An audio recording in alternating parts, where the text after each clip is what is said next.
Hey y'all, and welcome to my plus size grandma.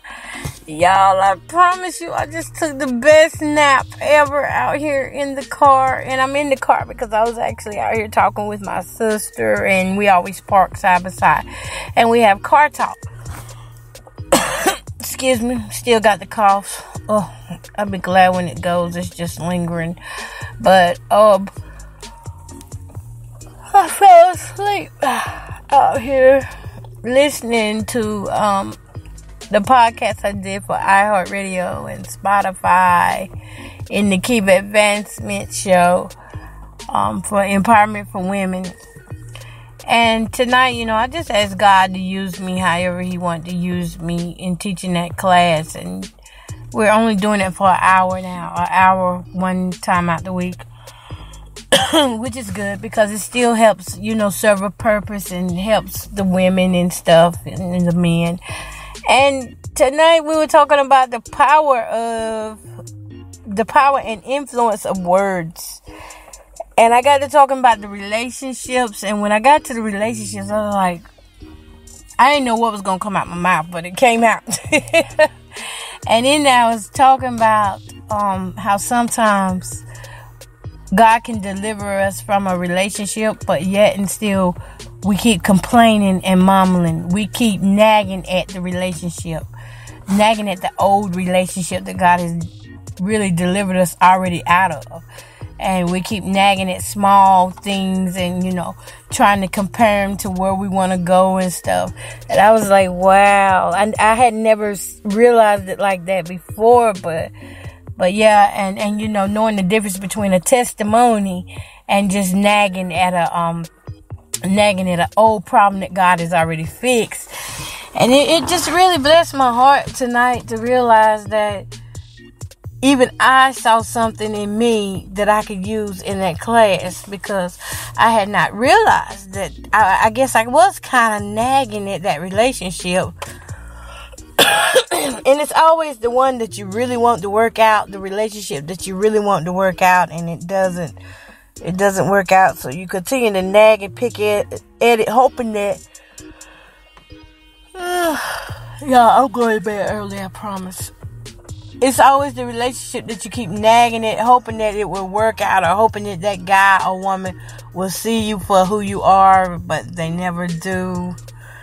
So that was a real eye-opener for me, that I need to be quiet about how I speak about relationships concerning me, and how I nag at things that God has delivered me out of. I mean, I never looked at it that way. I knew when I was teaching, I was like, Lord, I don't want you to let me be myself.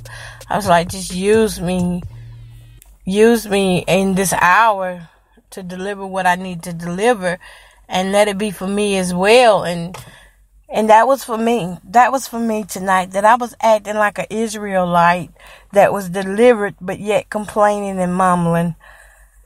And I guess, it kind of got me thinking, if I'm not satisfied with where I'm at when it comes down to relationships, then maybe I need to start speaking better, and then I will do better, because clearly what you speak out your mouth is the actions that you take.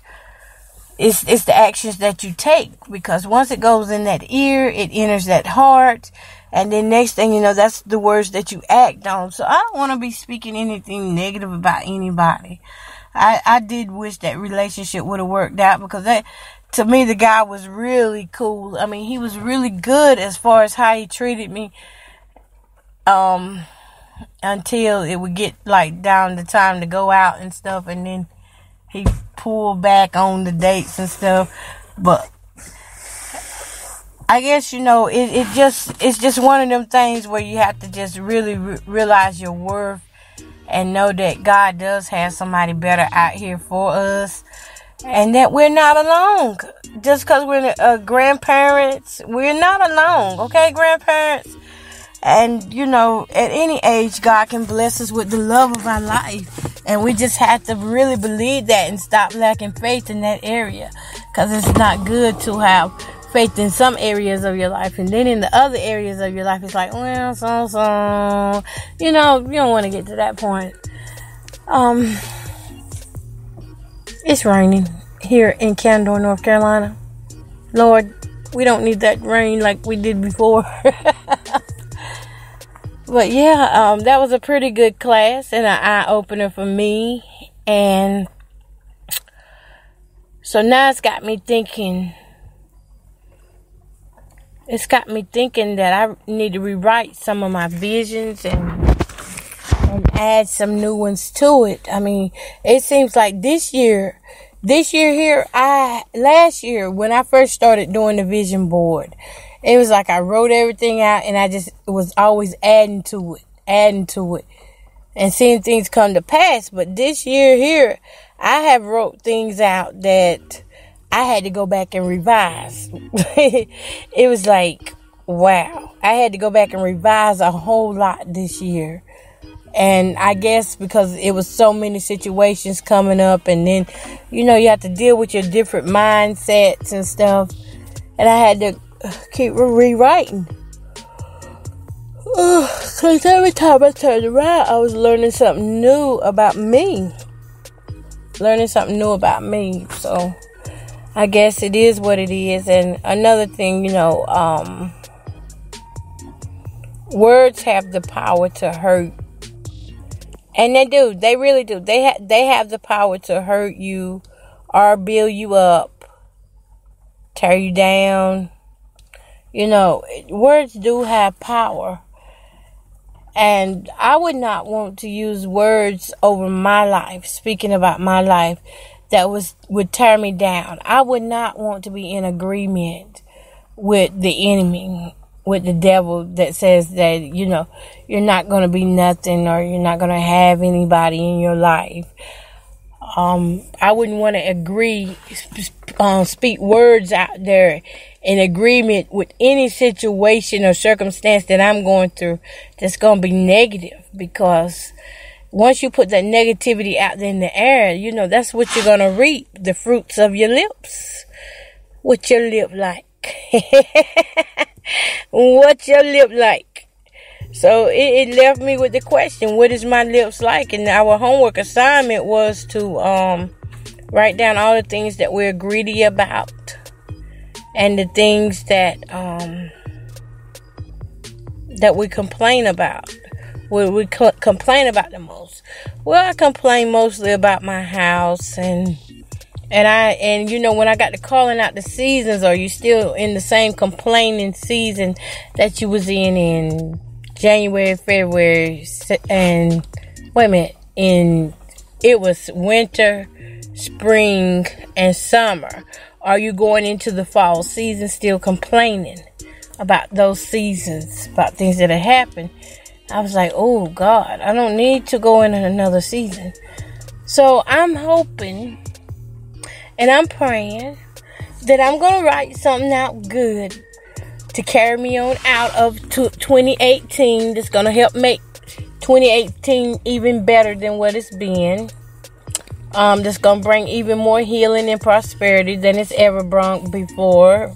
Did I say bronk or brought? Bronk before.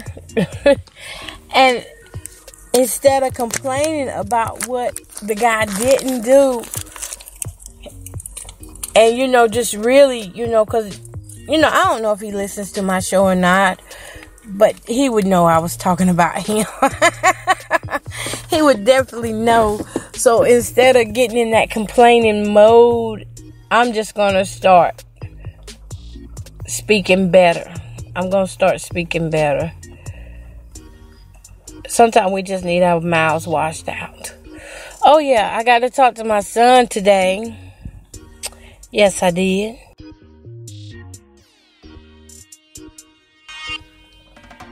Everything isn't good. Well, it wasn't good. Everything wasn't too good today.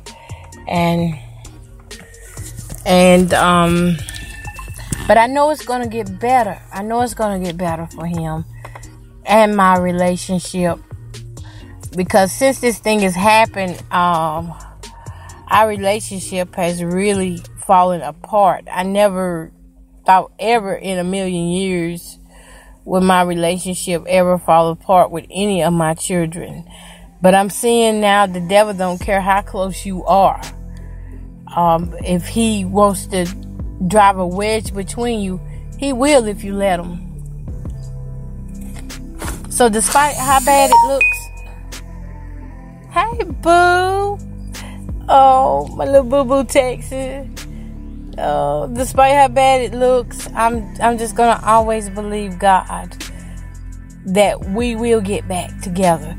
That God will send a conviction on his heart, and he will be able to see the things that he done wrong and come out better and stronger. That's what I'm believing. That's exactly what I'm believing. This is a potential dater. This is a potential guy that I like. That's texting me now. Potential. He's got potential.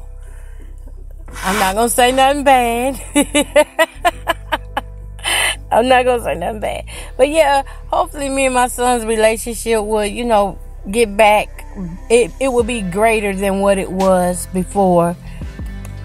I know the devil's busy. And I know our streets are flushed with horrible influences for these kids. It's horrible influences for the adults, let alone the kids. And, for someone his age, he's still finding himself.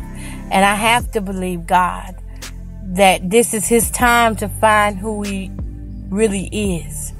To find who he is for the time that God wants him to be, So I'm believing God. I'm not going to put nothing negative as far as the situation went with the cop calling us a sack of rats.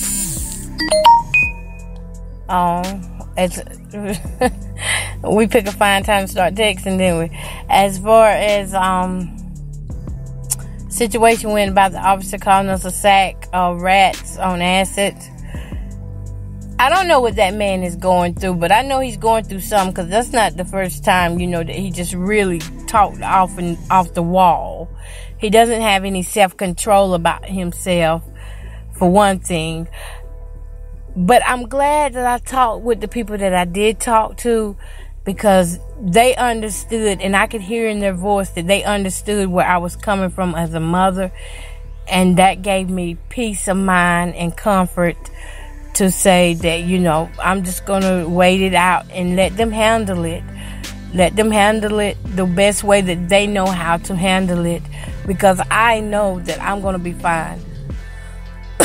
I'm going to be fine regardless, because my faith in God already reassures me that I don't have to do, act crazy or anything like that. I need to follow up, but I don't need to be like a crazy mom or anything like that. I just need to make sure that I'm putting the right message out there for others, because it was wrong and it was unethical, and he took an oath. He swore by God that he would not bring his personal opinions to the workplace. So I'm just gonna wait around and see how that goes. Possibly give them a follow-up call next week. I'm going to send the official letter out to them. And I'm still going to write something on WordPress, because I am a good writer. Just to let people know, you don't have to treat people any kind of way because we're different. You don't have to treat us any kind of way, because we still have feelings too. And if we can't trust the police, then who do we trust for our safety? Who do we call when we're in trouble? I started to put up a post about what happened to me in this same county back in November. It was November 8th. No, it was Thanksgiving Day. Correction. Thanksgiving Day 2008. In November, when I had called the police for some help. I said, there's a guy shooting at me, because I heard the shot